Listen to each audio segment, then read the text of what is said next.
Thank you very much, David. Let's get into the papers now, see what the headlines are across Nigeria. I have with me in the studio journalist Charles Ideho, as well as public affairs analyst Olade Ndiario. Gentlemen, good morning and Merry Christmas. Merry same to you. Thank you very much. Christmas. Yes, that's right. Oh, yes. We're ready for the Christmas now. Yes, certainly. Bags of rice and meat. I'm not ready. Oh, you're not ready? I've not received your bags of rice. Expect my hamper. Expect my hamper. Thank you. All right, let's begin with the Blueprint newspaper now. Blueprint is where we start from, and it's on the army. Retired officers fueling Southern Kaduna crisis. We'll get them. Osh Commander, he's saying this, and Operations Commander urges monarchs to fish out bad eggs, troublemakers. You find that on the front page of the Blueprint newspaper. Now, Daily Trust is where we go next, and it says federal government uncertain on January border reopening. A joint patrol with neighbors yet to start. I guess this will interest my guests this morning to talk about. Now, from there, let's go to Daily Times. Daily Times says why judge declined to hear Shore's case or Shore's suit. Wants justice to be seen to have been done. Okay, that's what you see on the Daily Times. News Direct is next now, and the last one now. Banks' total assets, liabilities hit 41.4 trillion naira. That's the Central Bank of Nigeria, CBN, is saying this. Okay, those are the papers this morning. But let's get to the story on Daily Trust that says federal government uncertain on January border reopening, and joint patrol with neighbors yet to start. Okay, Charles, I'm going to start with you on this one. The point there is, there seems to be so much uncertainty when in fact, not just this government, governments in Nigeria come up with policies. Sometimes they start very abruptly, sometimes they end very abruptly. Sometimes when they are rolled out, there is no time frame. It's just the issue of let's see how it goes. You know, when we see when things work this way, we'll either stop it or we'll continue, you know, and so on. How is that? Why is that? And how does that impact our development and our growth? Well, first, it's very unfortunate. Most of these policies are all products of happenstances, not as if they were planned. When something happens, you bring out a policy. So when you're able to nip it in the bud, the policy goes to sleep. So there's no deliberate effort by us to have, in those days when we were growing up in those days, I remember we used to have 10-year development rolling and then 5 years and so on. So development plans. Exactly. So if you have that, you know, you can plan for the next 10 years. There's a policy that will carry you through. You can review it, maybe what they call MTEF. Yes. And or because you know that there's a policy that will drive that economy or whatever to maybe 10 years before you can now say, okay, let's go. But here, as I said, once there's a happenstance, you now look at how do we now get the team behind us. The border closure, we've been there. We know that even the activities of smugglers and all that have been there. What did the government do? When people now complain, then it was like a happenstance. The government now said, okay, we're going to put a stop. The question is, what have we learned? Any lessons we have learned from this border closure? Some people are even applauding it. It should continue because of the gains. The question is, have we been able to deepen the gains? If we open the borders now, are we not going to return to the status quo that used to exactly. be? So what are there policies being put in place now to ensure even when the borders are open, all the gains will be sustained? People will begin to look inward. People will begin to think Nigeria. People begin to grow Nigeria, eat Nigeria. But I tell you, because you still have a cacophony of voices here and there about border being still shut, that once let them get so that people can eat. So I assure you, it's not about a prophecy. I assure you, if the borders are reopened now, all the gains we believe we have got will be eroded. Oh, even the other time we had about a couple of months back that the Nigerian authorities came here to see how they can collaborate with them, because the government they accuse them that you have all these fringes, the border fringes, they are allowing it to come in. Same thing with Benin Republic. Question: all the inter-border control has not even started. So if you reopen the borders, I'm telling you, in fact, the hawks and the hyenas and we're all moving, and then we will all the and the crocodiles and the alligators and the canker worms and so on. All I think the point there is, we've heard comments and pleas by leadership in Togo, in Benin Republic, in Ghana, in Sierra Leone. They've all been begging Nigeria, please open the border. This thing is taking a toll on us. Please open the border for the sake of our economy and for the sake of West Africa. They've invoked a lot of protocol. You remember that ECOWAS, blah, blah, blah. You're supposed to ensure that you take cognizance of this and that and so on. But Nigeria taking this stance, certainly we have to think about our own interests first before others. But in this, we know that we need to work with others. Did you think that maybe there was a collaboration and then the issue of working together with the neighboring countries to have this done? You don't leave your house on fire to go and quench the fire in your neighbor's house. It's so important, as Charles said, that we are used to quick fixes, fire brigade mentality, whereby approaches are in that same sense. The thinking behind border closed door, whether well deepened or not, we've all started seeing the benefits. Now we know, it's been confirmed, that the economy of those countries along the southwest, the West African coast, depend heavily on Nigeria. Yeah. I can confirm to you that the volume of petroleum products being smuggled across the border has drastically reduced, which again will have a consequence on the amount of subsidy ultimately that will be paying. Oh yes. Now what this has shown is that governments in West Africa, they've been incapable of sustaining their economies without the evil combination of smuggling and illicit trading across the border. So for me, Nigeria has got to do what it has got to do. All the evils that are now perpetrating against Nigerians, like in Ghana, a lot of shops were shut down that belong to Nigerians. Why? Because they said they should go and tell their president to reopen the borders. What a way. Unfortunately, again, we just closed one border and there's so much noise. What happens if we virtually close all the unmanned borders? All the illegal routes. All the illegal, yes. What happens? Okay, we have to, that's food for thought there, I must say. And compliments of the season. But then you're trying to generalize the season now, saying that... You see, it's the one, not me. Let's leave that way. But then let's look at the dailies that we have this morning. We're going to be starting with the blueprint, and the blueprint has as its headline, Army retired officers fueling Southern Kaduna crisis. We'll get them, says the commander, and he urges monarchs to fish out bad eggs, troublemakers. That's what you find on the Blueprint newspaper.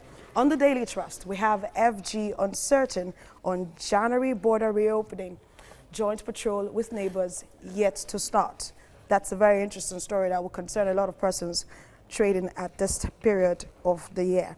And on the Daily Times, we have a why judge declined to hear Showere's suit, wants justice to be seen to have been done. That's what you find there on the Daily Times. On News Direct, we have banks' total assets, liabilities hit 41.4 trillion naira, says the CBN. A business story there for you on the News Direct. On the Vanguard, we have why I won't hear Showere's suit against the DSS. The judge saying that withdraws from suit, returns case file to the CG. Commotion as opposing CSOs clash in Abuja over Showere, others. And also as a rider, it has Vanguard correspondent Adeyanju, who is an activist, others injured during the protest. On the Daily Sun, we have why we sacked Fowler, says presidency, says ex-FIR boss, removed to improve revenue generation. You'll find that on page 39 of the Daily Sun. On This Day newspaper, you have the DHQ counters, Borno government insists no Nigerian territory under terrorist control. Explains delay in rescuing Leah Sharibu, other hostages. A very interesting story that you have there. The army is explaining why there's a delay in rescuing Leah Sharibu and other hostages. On the Guardian newspaper, this Christmas Eve, we have Nigeria's economy under siege over bad government choices. Recurrent expenditure takes 95% revenue. Budgetary projection plunges by 218 billion naira in 1 month. On the Nation newspaper, we have governors, why we want revised revenue formula. says the governor. So they're seeking for a revised revenue formula. That's what you find on the Nation newspaper. And of course, there are other headlines that will be interesting to you while you read the newspaper. But we're going to be looking at the Vanguard, where you have the story saying that why I won't hear Showore's suit against the DSS, says the judge, and withdraws from suit, returns case filed to CJ. Commotion as opposing CSOs clash in Abuja over Showore, others, and the Vanguard correspondent and others being injured at the protest yesterday in Abuja. Of course, we had similar protests in Lagos here, but of course it wasn't violent. It wasn't violent. It wasn't violent. We actually even saw some persons playing the saxophone, you know, bringing melody to the protest. Exactly. But Charles Idel, let's look at the judge recusing himself from the case. Some persons would give the judge a clap for bowing out of that case. Including me. I'm also clapping for him. Okay. Because when you look at the issue at hand, very weighty allegation against him. It didn't start today, it started in 2016 when there was a case, the FCC versus the ex-white governor of Benue State, what's his name? Soswan. Okay, so Soswan had a case with the FCC. It was this same judge that was handling the case.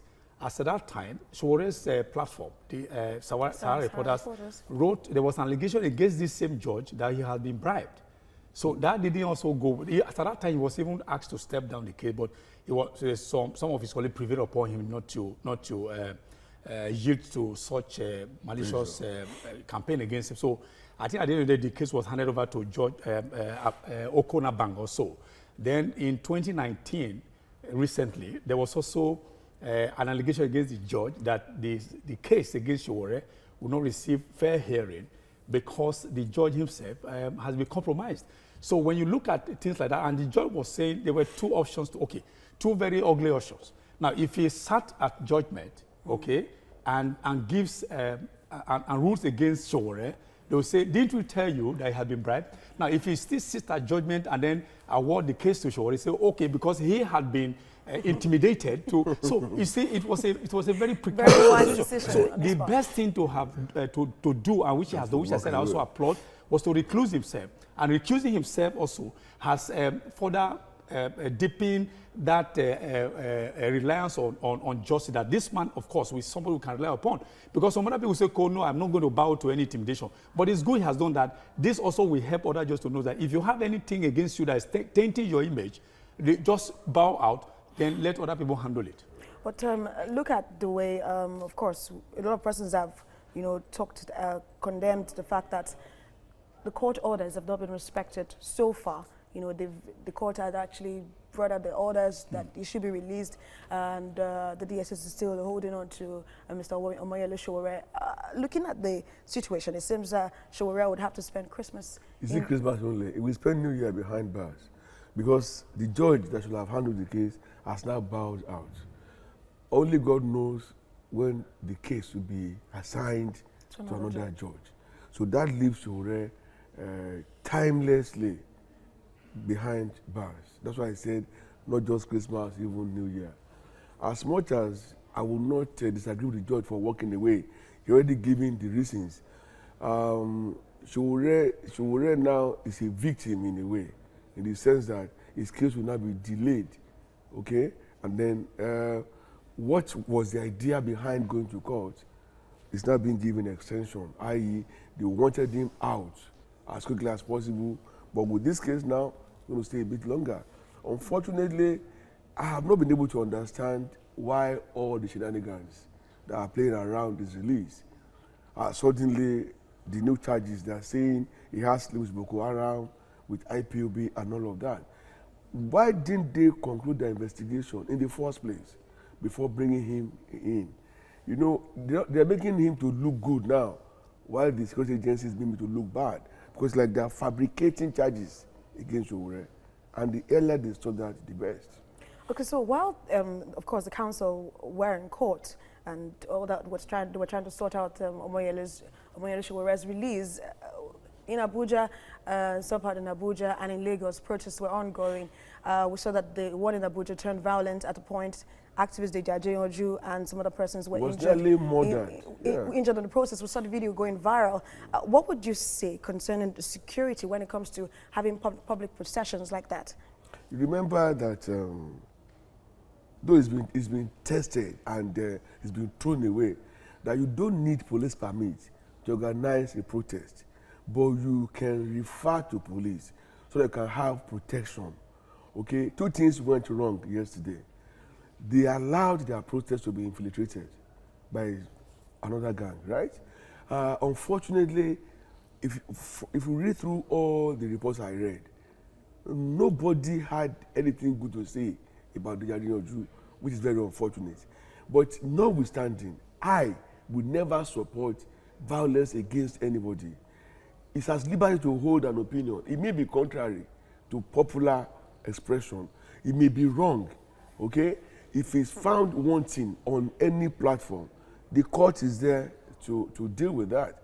But not that some miscreants will now take the law into their hands and in open day, you know, that there were cameras, the camera press, and everything. And then injuring. The way he fell while trying to catch the green cab, I was alarmed because he would have been so wounded. We don't have to go that route. Well, for me, I think whoever is going to go on any protest, particularly a case involving the government and an individual in the heel of Showore, you must know that government will have sympathizers, and these sympathizers in most cases will now say, okay, for instance, now we have the people they call Buharists, they have people they call whalers, and then Hailer, whatever those terms mean. Buhari Deans. You must know that there are people who are sympathetic to this government.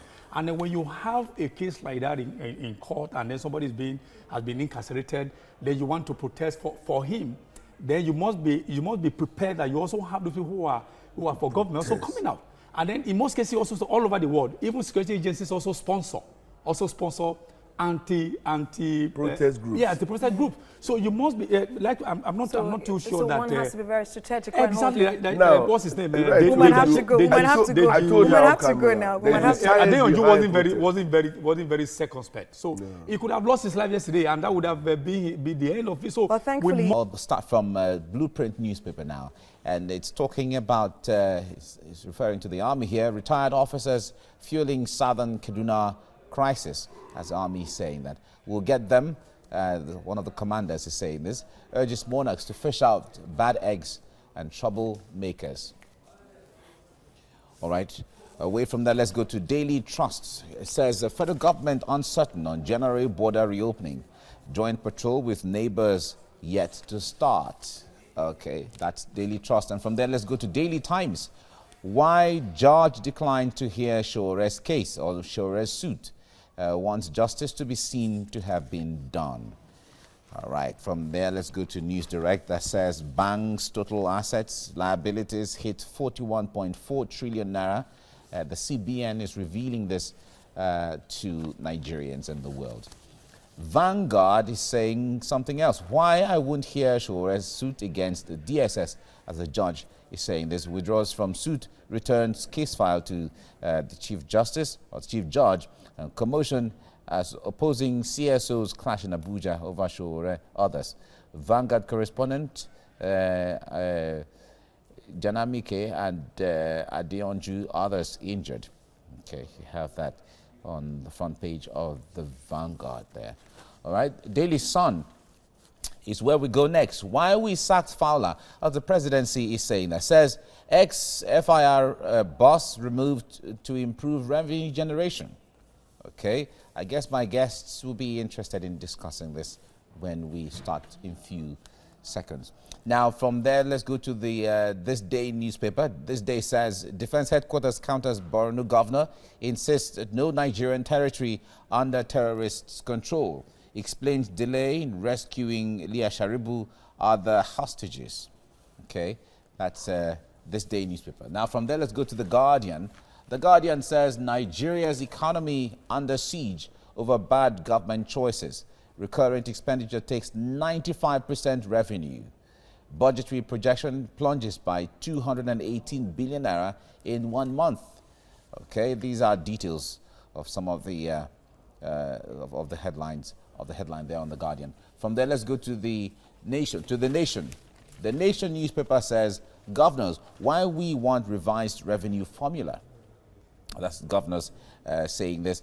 The Nigeria Governors Forum chairman, Fayemi, is saying that we have bigger responsibilities. States reject federal government's handouts. Okay, I guess this might trigger a new way of approach to this right now. Now, gentlemen, let's get to the story on the Daily Sun. The Daily Sun says why we sacked Fowler. The presidency is giving reasons.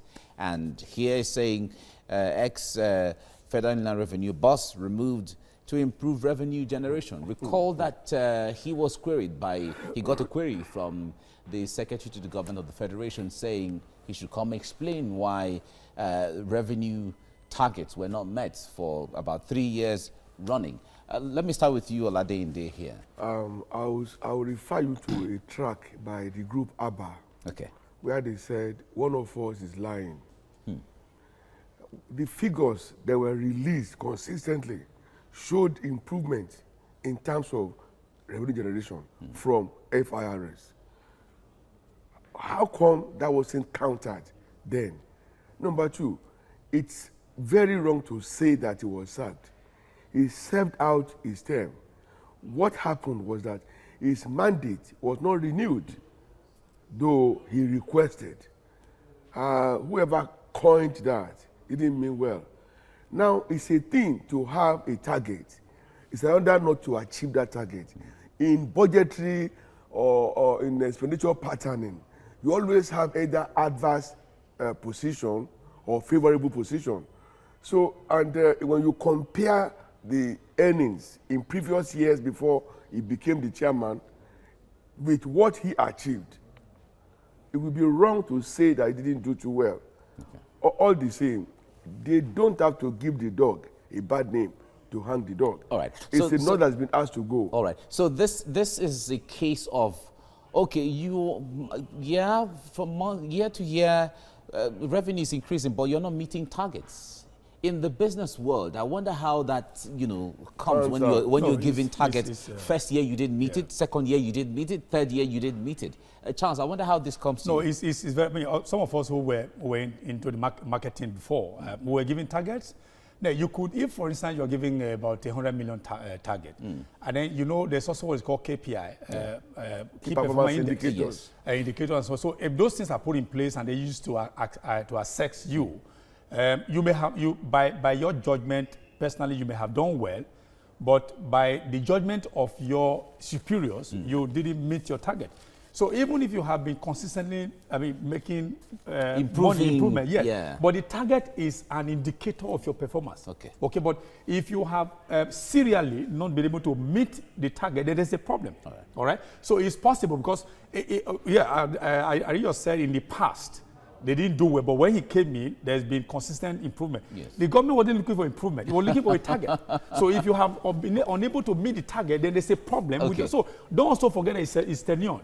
It's 4 years first, and the another is renewable if, for instance, you meet some basic requirement. So if part of the basic requirement is using KPI to judge, to assess whether he did not meet his target serially, then I think why he was not, the mandate was not renewed was okay. But the language about sagged, I think, is this song now? They didn't do well with that. But they quoted the presidency. Yes. But the point there is we've heard a lot of outcry from across the country as to him deserving another term. Is that really warranted? The point there is the Constitution gives the right to the president to renew or not to renew. That's right. At the same time, you must also remember that Nigeria is a multi-ethnic society. Yes. So we give consideration all of these things, even in admission into universities and all of that. So one would have expected the government, the presidency now, to respect the sentiment, whereby, you see, issues that will shake our society should be avoided where they can. All right. Okay. I have to put this on hold now because I need us to cross over to talk about Christmas briefly before we round off. Okay. Now let me thank you, gentlemen, for thank you. Thank you very much. I say thank you for my bags of rice. It will come. That's the biggest hamper. You understand? Much. Thank you very much, Charles, for coming as well. Thank you. And Christmas has started. Let's put it that way. Really nice.